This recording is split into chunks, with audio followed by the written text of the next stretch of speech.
Would you like to travel to Europe with your children and save money? Have you ever seen people on beaches in south of France or skiing in Japan and thought, I want to do that, but thought you couldn't afford it?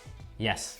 Same way as sometimes... We have a timeshare for you. Same way as sometimes going to take a ski holiday in the Alps or in Japan is cheaper than flying within the US to do a ski trip. No. That's also possible with children and summer. Did you know that you can use credit card points to book flights? Oh, wow. Mind blown.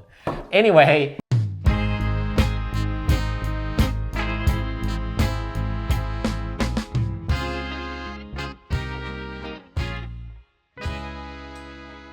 Should we introduce ourselves? Yeah. I'm Cora. I'm Taro, and we're the Fungi Fam. And this is Taika. He's our youngest. We have 3 boys. I'm originally Taika, say from hi. Finland, wearing a Hawaiian shirt. Taika is originally from Finland too. Yes. We live in Austin, Texas. Cora is... From California. Yeah, and we spend our summers in Europe, and we've learned... Mama. And where's Dada? Where's Alex? Where's Alex? Yeah. There. Yeah, behind the camera. So we've learned that you can actually save money by being in Europe, which is kind of crazy. When we say we're going to Europe for the summer, everyone's like, oh, how bougie. But Taro really does it cheap. Yes. But there are few requirements in order for this to work. Because if somebody comes on this video and comments like, oh, I can't do that. Yes, it's not for everyone. So first of all, I work. Yes, working is possible, but you have to be able to work remotely at least a month.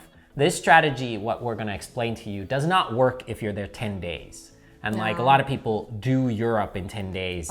The faster you travel and the shorter you stay, this just doesn't work The more expensive it is. as well. It works, but not nearly as well. You're not gonna save money, but maybe. The other one, so you gotta convince your boss to let you work remote, and there's other videos in the internet to show how you can do that.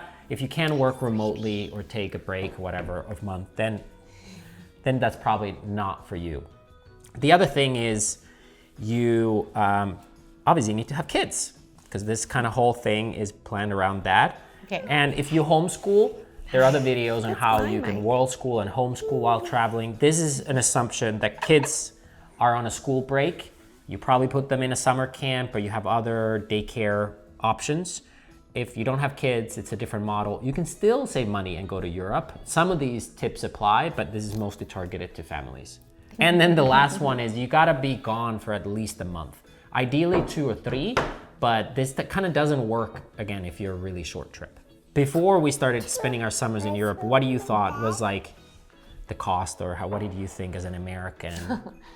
I would be the worst contestant on Price is Right. I have literally no idea what anything costs, and I still don't. That's fair, yeah. But you thought as an American it sounds fancy. Yeah, to go to sounds really Europe. fancy. So what does most Americans do in the summer when there's a school break? What do you think is that? I don't know. My mother was a teacher, so she had summer off as well, and we would go camping. Yes. In California. They're very frugal people, and I think in that example you might not save money, but... Yeah, you did. What do you mean? No, going to Europe you wouldn't save money. No. So if you go camping in America, that would be another reason why this would not probably work. Should I bring Taika away? Yeah. Taika, we're gonna take a little intermission. So you can be away for at least a month, you have kids, and your alternative strategy is not gonna sleep in a tent for a month in the Nevadas like my wife did growing up.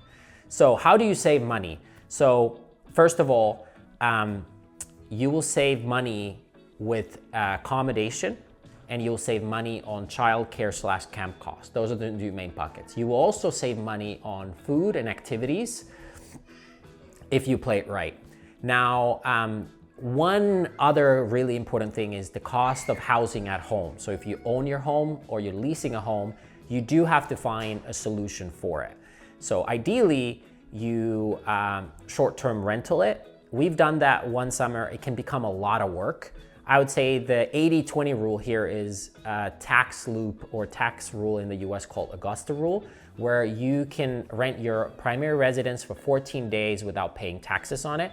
So like what I would recommend if you don't want to go through the whole Airbnb hassle, or you don't have a friend who can like house sit at cost for you, not to lose money on your primary residence in the US, I would recommend looking at your local activity in your hometown or area and find some big event, festival, kind of like end of school sporting event, festival thing where a lot of people come in town, and you can charge more for those weeks. So if normally you could charge, let's say around number $100 a night, now you can charge $200-300 a night and rent it for just 2 weeks of the summer. So even if you're gone for 2 months, those 2 high weeks with the Augusta rule can pay for a lot of your fixed costs back home. But obviously if you're paying for your home housing, then saving money in Europe for a month or two is probably less feasible, even with the advice I'm gonna give. So Augusta rule, high-end, high peak seasons, rent it for a few weeks. But if you can rent it for the whole time, you're gonna maybe even make money, but it's a lot more hassle and work, and you might have to get a management company and they might not want you for the short term. And there's all these other headaches that really become a part-time job. But with just 2 weeks of the summer, plan correctly, you can make a lot of money. Or you can have family over. We've given our house for free to our friends, so it's kind of like... Yeah, or if you have pets, you can get someone to dog sit for free to stay in your home. Yes, pets do another added cost too, so that's a whole nother layer. Some of our friends have that really big problem, is finding somebody to be with their pets, and then you have to pay someone to be with the pets, and now the costs just keep compounding. But okay, so the game is that you're gonna have first high entry fees, business terms. You got almost like investment period, CapEx of the flight, which is about $1,000 per person. So you can get flights to Europe, and there's other videos in the internet that give you flight hacks for like 500, 600, 700.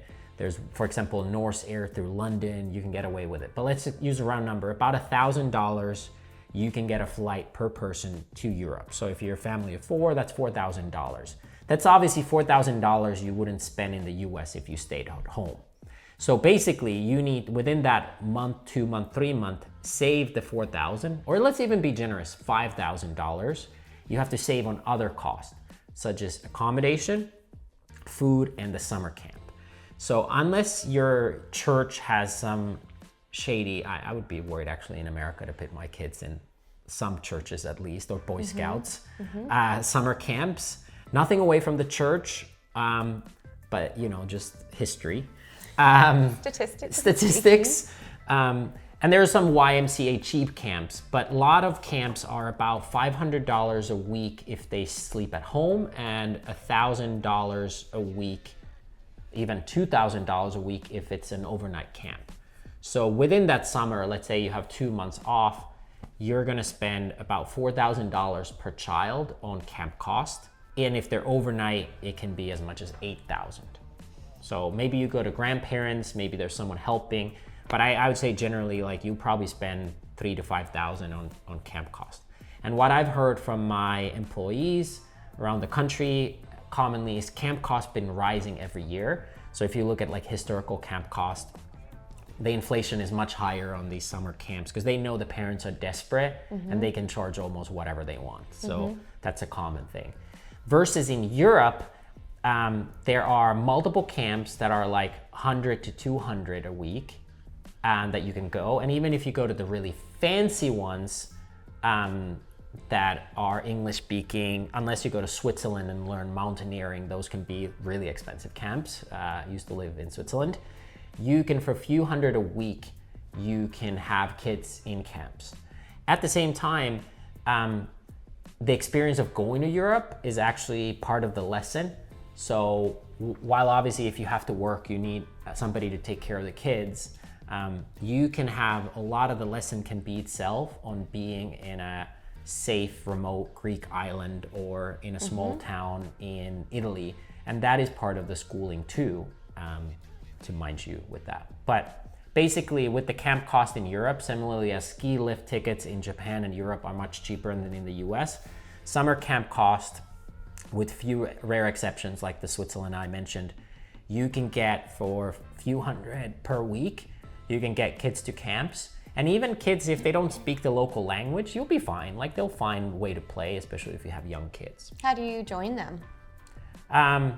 It's so easy. Really? Yes, you literally fill out a form online or you send an email and they will gladly take your money. Because for them, the 200 might be a lot of money. Because in some places, there's like even free ones. Those are hard to get as a foreigner. But yeah, there's sport camps, there's art camps, there's Waldorf, Steiner style camps. And unless, again, it's something hyper specific like mountaineering, skiing type of things, you can save money there. By flying to Europe, you're $4,000 to $5,000 in the hole, depending how many people are in your family. And then by doing the camp, you're probably gonna save $1,000 or $2,000 per child, depending, again, if you're at least a month, ideally 2 or 3 months in most European places. The other way to say is save money on cost is accommodation. Again, depending where you live, maybe your house is paid off, this and that. If your house is paid off, you're probably gonna make more money renting it while you're gone. But let's assume you pay normal rent in the US. On average, Europeans pay at least half or less of the rent and cost to live in Europe. For example, in Finland, where I'm from, in Helsinki, which is by far the most expensive area, you can stay in a hotel for like less than $100 a night in a boutique high-end hotel, and it comes with a buffet breakfast, which literally could be your only meal of the day during the whole summer. And that's being in a hotel. If you rent a place for $1,000 to $2,000, you can get an amazing place. Even at the high-end places, like this summer we'll be in Croatia in Hvar Island. And it's quite expensive by European standards because it's one of the hot spots to go. You can, for $1,000 to $2,000 a month, you can live. So I would also assume that you're gonna save, depending on your background, another $1,000, $2,000 a month on accommodation fees. Finally, food. European food, in my opinion, is cleaner, better, tastier, all that stuff, but it's also a lot cheaper. When you go to the grocery store, all across Europe, but especially in places like Spain, Italy, Germany, you can spend probably half of the money on just like a bag of coffee, like my business Four Sigmatic sells coffee. It's about like many coffees are half the cost in Europe than they are in the US. And I can't even fully explain why. And then way more delicious, probably. I would think so. Not all European food is good and clean. There's a lot of pesticides too, but in general, you're gonna save money on food. Obviously, you're probably I would call that a wash because you probably also wanna eat out and do these experiences. But if you eat at home, you're gonna save money. And if you wanna spend the same as you would spend in the US, you can like splurge and do all kinds of fun things. I feel like you eat 2 meals at home and 1 out. Perfect. Yeah. And finally, activities. In the US, I feel like any kids activity, I've taken them. So even if we're at home and we take them to the trampoline park or we go to the garden, botanical gardens, it's so expensive. $25. It's always $100, let alone if you go to sporting event or SeaWorld. We've never done that. But like those are crazy. Like you spend $500,000 on these activities. US, everything is just so expensive with the kids stuff. Again, I think that the parents are desperate and they want to go. And sometimes they charge you as an adult to be there. And you're like, yes, I don't want to be at this sock hop. I'd rather not. And a lot of US parents also do a holiday. Even if they put the kids to camp, then they go to Disneyland or they do some fun trip. Oh God, and don't bring your kid to Disneyland. And that's multiple thousands. Versus in Europe, most of the museums are free and there's a lot of activities for kids for free. Europe is very kid friendly and you can save, I would say, thousands of dollars during the summer in a lot of fun activities that are actually probably more engaging and unique and fun without spending much money on. Maybe it's like 5-10 euros to enter somewhere, but it's really cheap. For example, in Finland, there is this kids park chain that has multiple locations where they can go crazy, like trampolines and ninja stuff. And you can get a summer pass for 50, I think 6 euros was the last time we paid. For the whole summer, unlimited amount of visits. And you can go to this For the whole family? Or per child, per child, per summer. So for 56 euros, you can enter unlimited time, 7 days a week, and they're in multiple locations. This summer pass, and you can just keep going. And there's a lot of public beaches and playgrounds. So actually, I think you're gonna save. So many good playgrounds. Whoa. Yes. We could do a whole episode on European playgrounds. There's some top notch. So as a summary, I think you can you're gonna spend more on those flights, that 4,000 to 5,000. Half of that you can save on the summer camps. Half of it you can save on accommodation. the food is cheaper, but even if you splurge, let's say it's a wash, but on those activities, you're gonna save, even if you're not a family who goes to Disneyland, the money you would spend on some few activities over the course of summer to go to water parks or stuff, the European equivalents are gonna save you thousands. So as a summary, you can fly to Europe as long as you can work remote and you can do something with your current house, even for a couple weeks. You can probably save a few $1,000s while spending the summer in Europe and give your kids an unforgettable experience, and they're gonna learn so many new things. Yeah, every time we take our kids somewhere to a new country, they come back having exploded in some area of learning. Yes. And showing them the world and different cultures, you can't really put a price tag on that. Yes. We'll have more content on world schooling, but if you enjoyed this episode, hit like and subscribe. And if you have questions or you disagree, leave some comments below. This is our experience after spending like 5 summers in Europe, but if you have a different experience, we'd love to hear about it as well. This was brought to you by Four Sigmatic. Four Sigmatic is the original mushroom coffee brand. They make amazing coffees, proteins, creamers with mushrooms in them and adaptogens. They're good for your body, brain. If you're a parent, you wanna stay healthy, don't get sick, but also you might have brain fog, so things like lion's mane are amazing for your brain, and you get it in a daily cup of coffee, unlike a supplement you forget to take. So get it in the travel size? Yeah, there's also packets, instant stick packs and pouches and travel stuff. Take it on the airplane because they have shit coffee on the airplane? Yes, that is true. That's a hack. And it's also available in Europe, by the way. You can go to a lot of stores in Europe and buy it there too. But you can get it here in the US at Whole Foods, Sprouts, Target, select Costco locations, your local natural product store, Amazon, or you go to foursigmatic.com/fungifam. We have a special deal. There's actually a deal where you can get a free bag if you just pay shipping and handling. So go to foursigmatic.com/fungifam and get your goodies. See you in the next episode. Ciao, ciao.